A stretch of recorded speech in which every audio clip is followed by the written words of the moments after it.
Hello, my name is Jim Lambert, and I'm doing this video to share some stories that I had as a firefighter paramedic, and they relate to the danger of having a single story and a single perspective.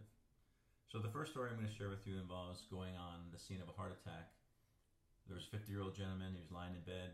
It was obvious to us that he had passed away, but my paramedic partner was so intent on doing his job and going by the sequence of events the way he was supposed to, that he failed to consider the surroundings and who was present.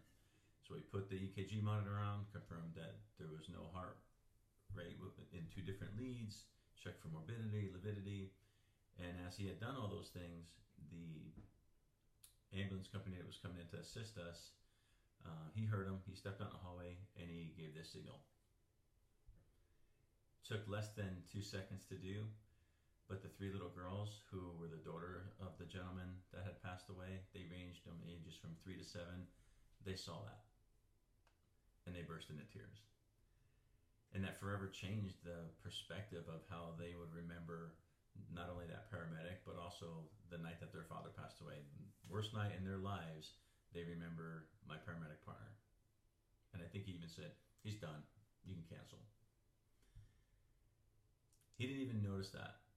So after a pretty heated discussion afterwards, there was good heart there. There was good intentions, no malice whatsoever, just a failure to realize the surroundings that were there.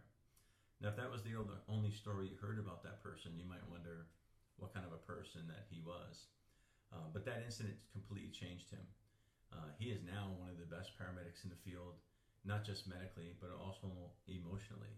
He goes out of his way to notice different things and support people. He even has like a pseudo voice when he talks to old ladies that people make fun of him. But he's very considerate and he learned from the situation. Another example of where that person learned from that, and we all did, was we went to a fire that was a house fire that was fully involved. The second floor was completely, there was fire everywhere.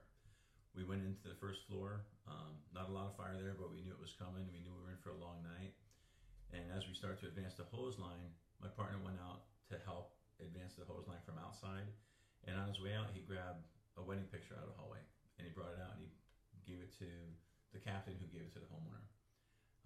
We were there for several hours and not much was salvageable in the house.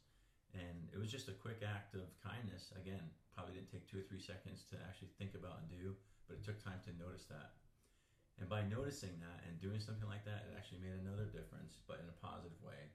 And it's something that people will remember forever. Weeks later, that homeowner came to the fire station and he thanked us for taking the time to do that one simple little thing. In spite of the fact that he lost the majority of his home and his possessions, that one thing made a big difference. So it goes to show you that just a single story doesn't define somebody, but we do tell stories every day, and we do have actions that we take every day that take this amount of time but could have a serious impact on somebody's life and what they think about forever, whether they're thinking about you or the situation that we're involved in. So what kind of differences are we going to make today? What kind of perspective, what kind of stories are we going to tell today, and how will it impact others? Definitely something to think about.